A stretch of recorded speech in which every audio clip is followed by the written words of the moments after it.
Although as Minister of National Defense, I had sighting reports of UFOs. I was too busy to be concerned about them at the time because I was trying to unify the Army, Navy, and Air Force into a single Canadian Defence Force. And that itself was a kind of battle to the finish. So this was not high on my agenda. But about 10 years ago, I started getting interested due to a young man from Ottawa sending me material on the subject. I told him I was too busy to read it, but he had confidence that someday I would. It took me a while to get around to reading it, but I took it for my summer reading in 2005 and was really impressed with what was contained in it. And what I thought to myself is there are huge issues here, huge issues. And the American people and the people of the world have a right to know what's going on because they're part of it. It's not just an isolated thing.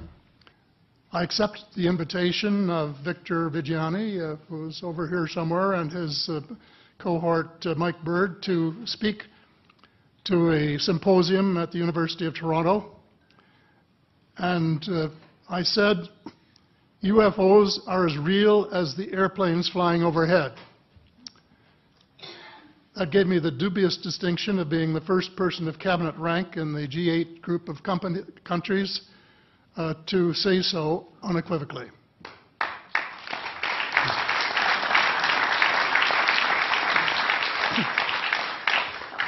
In the 1960s sometime, it was a flotilla of UFOs headed south that crossed into NATO territory in Europe. And the Commander-in-Chief of the Supreme Allied Headquarters in Europe was naturally very shaken. Fortunately, or maybe divine providence, before the panic button was pushed, the flotilla turned around and headed back north. Obviously, they had thought maybe they were Russian, and they were very concerned about it. Anyway, an investigation was launched into this whole subject, and a document was prepared which concluded that at least 4 species had been visiting Earth for thousands of years. And this is my own view at this stage as well. So, except for that, there are just a couple of things that we've talked about that I'd like to refer to. And one was that we were referring to them as they until this morning when Linda Moulton Howe, I think she was the first one, actually named 3 different species. I don't think we can any more refer to them as they because they're not an amorphous mass.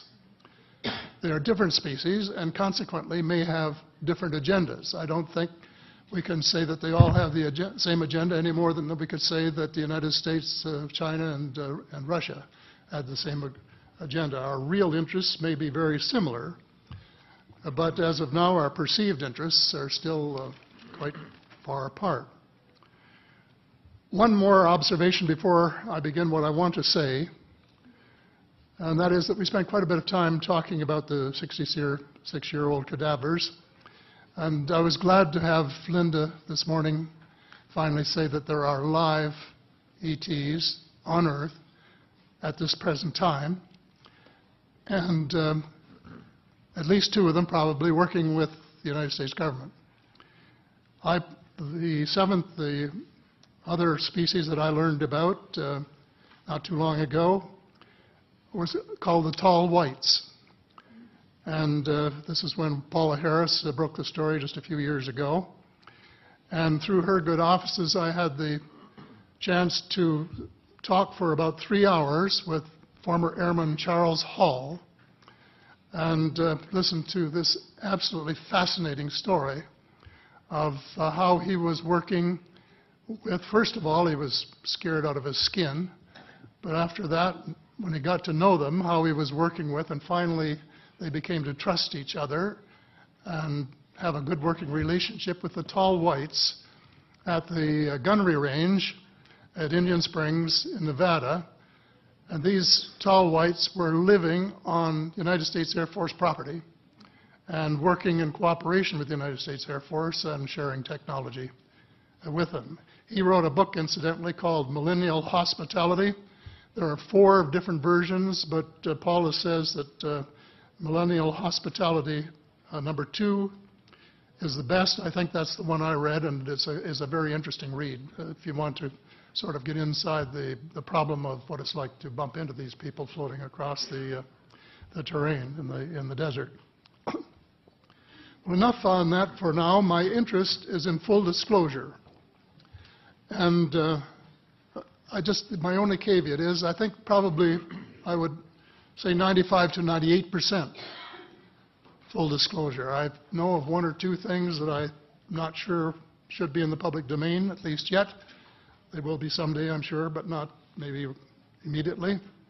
But just as children survive the idea of the Tooth Fairy and Santa Claus when they become adult, I think that tax-paying citizens are quite capable of accepting the new and broader reality that we live in a cosmos teeming with life of various sorts. The fact that some other civilizations are more advanced than we are may be humbling.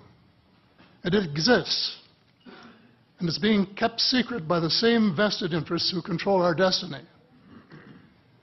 Who are these vested interests, and what are they up to?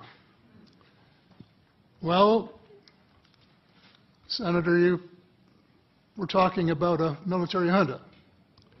In my opinion, that is true, but I have broadened and deepened the definition to cabal, and the cabal comprises members of the 3 sisters: the Council on Foreign Relations, the Bilderbergers, and the Trilateral Commission, the International Banking Cartel, the Oil Cartel, members of various intelligence organizations, and select members of the military junta, who together have become a shadow government of not only the United States, but of much of the Western world.